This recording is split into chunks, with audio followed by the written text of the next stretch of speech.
Salam, selamat bertemu kembali rekan-rekan peserta kuliah Mekanika Teknik kelas A, B, dan C. Kita akan bahas bagian 2 ya, bagaimana cara menyelesaikan soal-soal mekanika teknik secara umum ya. Pada bagian 1 sudah dijelaskan tahapan pertama, yaitu mengenai memahami soal ya. Pada bagian ini kita belajar bagaimana kita mengenali apa yang ditanyakan, kemudian kita mengenali jenis-jenis tumpuan atau jenis-jenis sambungan yang ada pada soal tersebut. Maka kita lanjutkan yang kedua, bagaimana membuat diagram benda bebas pada bagian kedua ini. Kemudian nanti tahap ketiga, keempat, analisis persamaan keseimbangan dan jawab pertanyaan ya, akan dijelaskan pada bagian ketiga. Pada video bagian pertama sudah sampai ya, ditunjukkan pada satu contoh ya, contoh ada kabel sling yang ditempelkan pada dudukannya menempel pada satu landasan ya.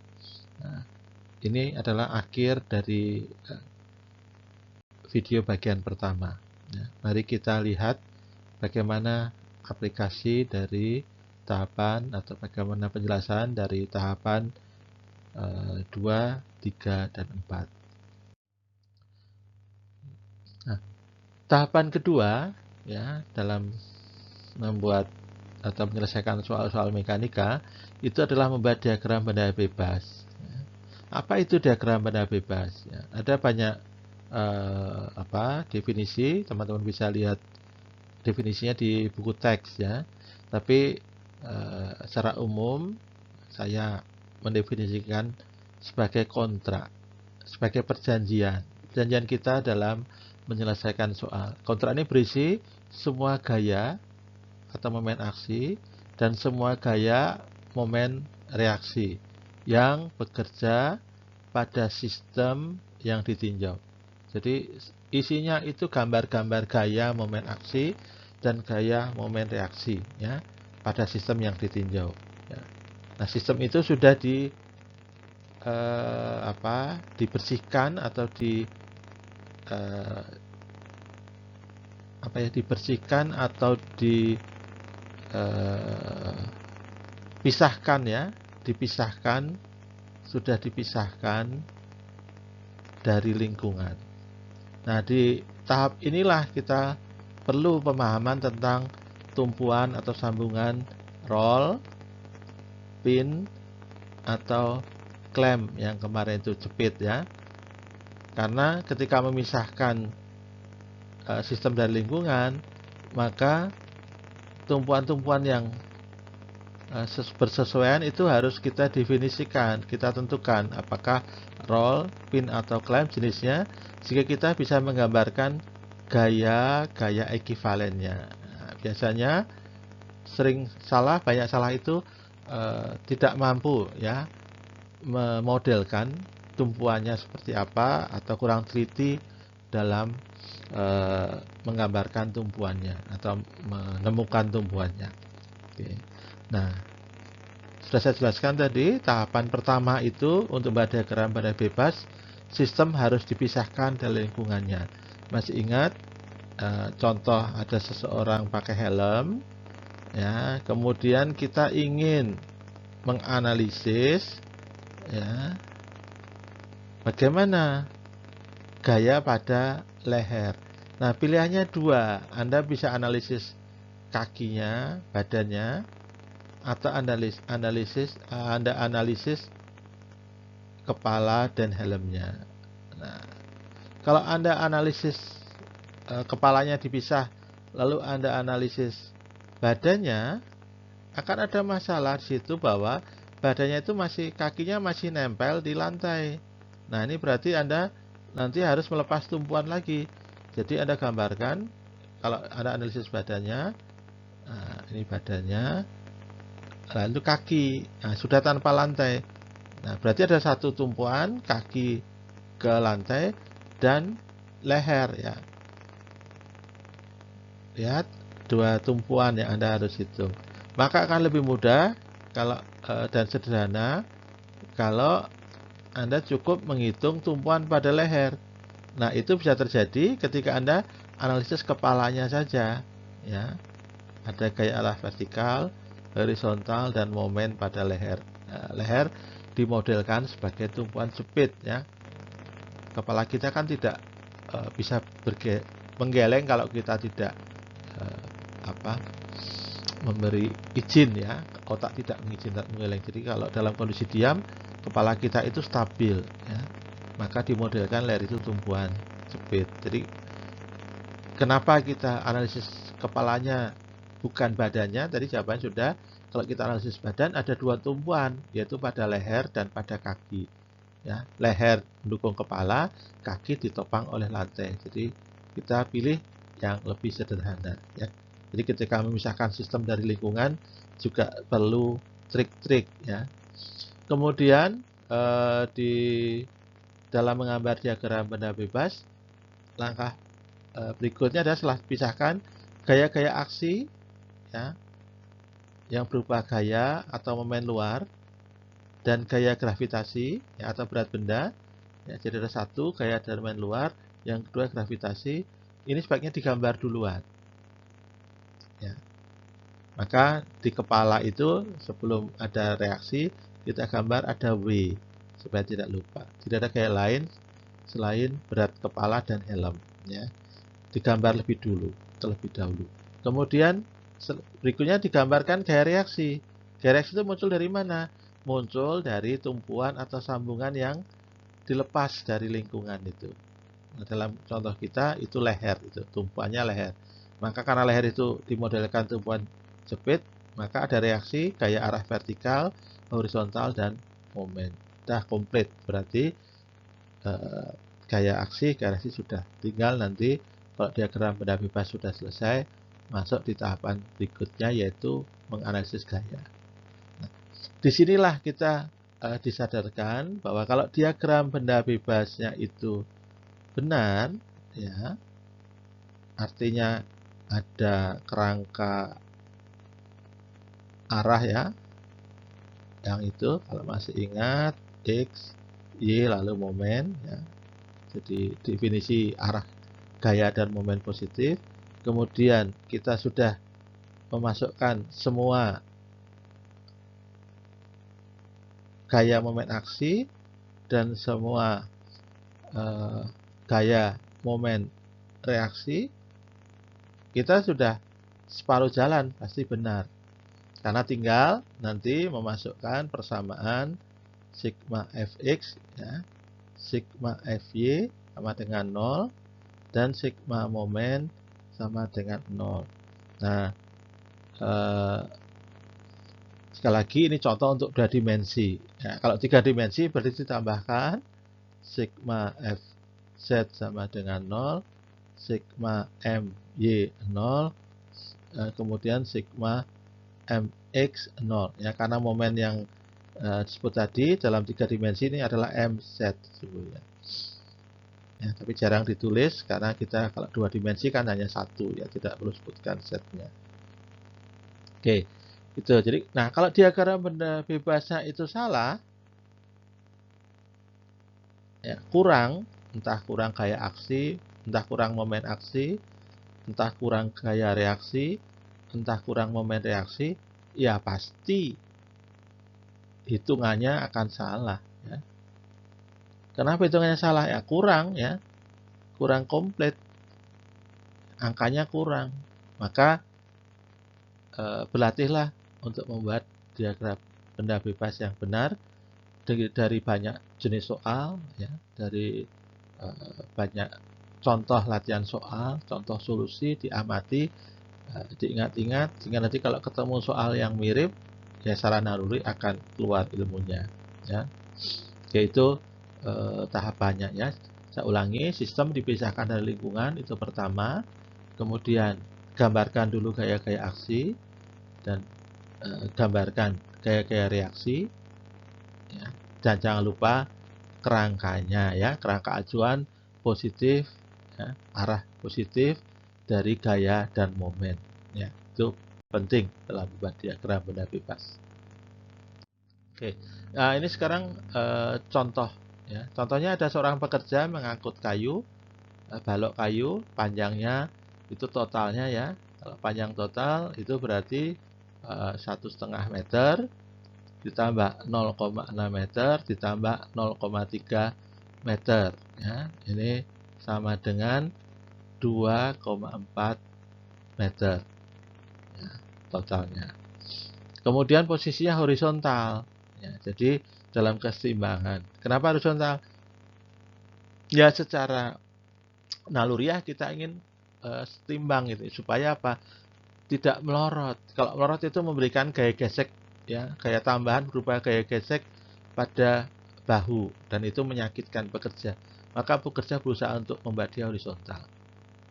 Nah, ketika dia horizontal, maka gaya pada tangan B itu bisa dimodelkan hanya satu arah saja ke bawah, ya, karena horizontal, ya, batang kayunya tidak ada gaya arah horizontal, ya. Batang kayunya seimbang, datar, ya, maka tidak ada gaya dalam arah horizontal dari pemahaman soal. Nah, yang ditanyakan adalah hitung beban pada punggung, ya. Ingat, beban berarti adalah aksi, dan ya, aksi, ya. Kemudian gaya diberikan oleh tangan, ini juga aksi, ya. Tangan memberikan gaya pada batang, ya. Berarti kita langsung tahu bahwa yang dianalisis adalah batangnya, ya. Yang dianalisis adalah batangnya. Ini batang ini yang dianalisis. Dianalisis gaya-gayanya dan momen. Kemudian berat batang homogen sebesar W, artinya sama semua, massa jenisnya sebesar W, ya. Kalau homogen berarti titik berat batang ada di atau sentroidnya ada di tengah-tengah batang. Batangnya 2,4 tadi, ingat ini. Maka setengahnya adalah 1,2 meter. Nah, kita bayangkan kalau ini 1,2 meter, kira-kira di situ, ya. Nah, ini ada W sebetulnya yang tidak ada dalam gambar. Tapi W itu ada dalam soal. Maka jangan lupa ini harus muncul nanti di diagram benda bebasnya. Oke, saya ulangi. Di gambar memang tidak ada, tetapi itu muncul dalam soal. Jadi kita harus masukkan gaya luar W itu.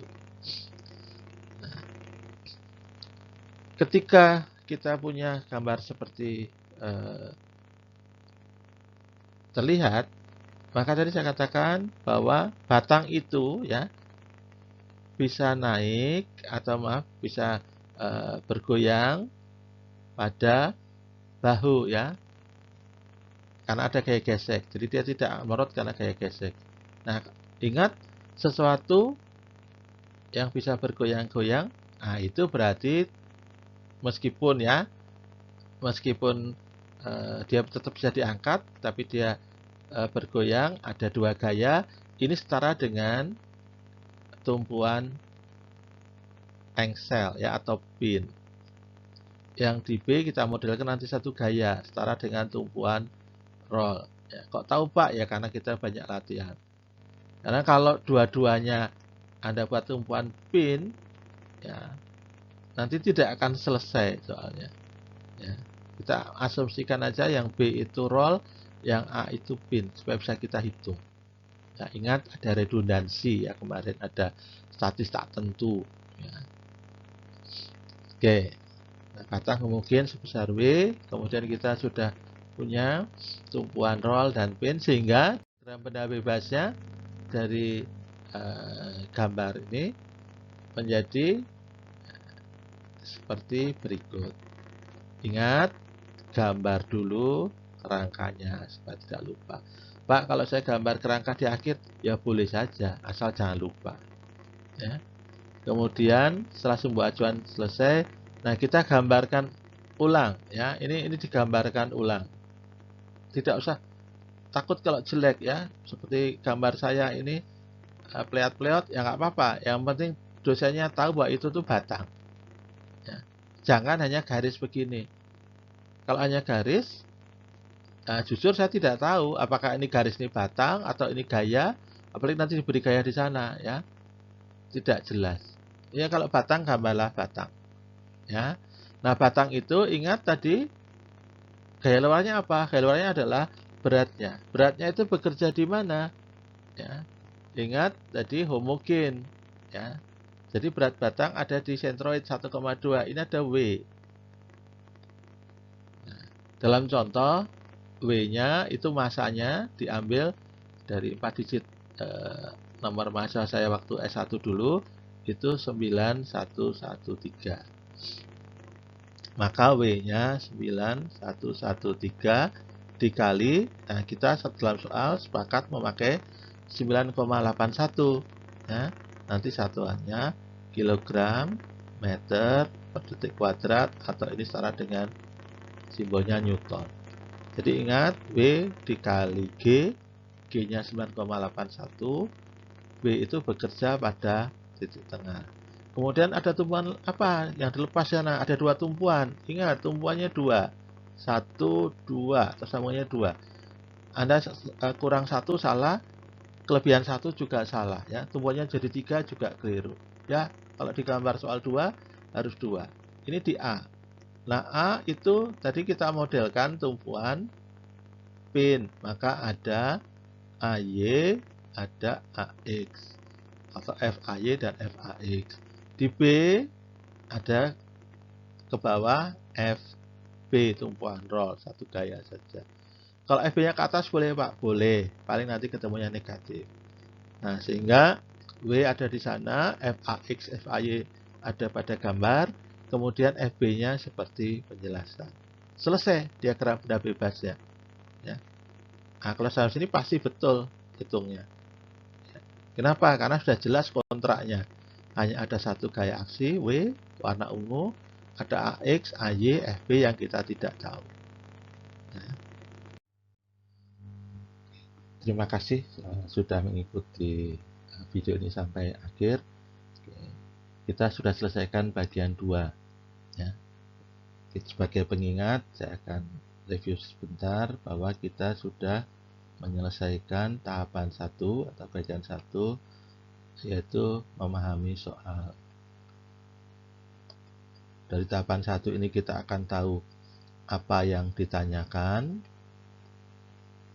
kemudian kita akan tahu jumlah dan jenis tumpuan ya, atau sambungan. Kemudian dari jumlah dan jenis tumpuan sambungan ini kita bisa memperoleh juga gambaran jenis dan banyaknya gaya ekivalen ya. Nah, gaya ekivalen pada tumpuan sambungan ini adalah jenis gaya reaksi. Kemudian di bagian kedua ini kita sudah belajar tentang membuat diagram benda bebas ya. Maka tahapan berikutnya, tahapan 3-4 adalah melakukan analisis dan menjawab pertanyaan, dan itu akan disampaikan pada video slide yang ketiga. Terima kasih, tetap semangat, tetap sehat. Kita lawan wabah corona ini dengan bekerja, berkarya lebih baik dan lebih semangat ya. Kita kerjakan dengan tetap menjaga protokol kesehatan. Terima kasih.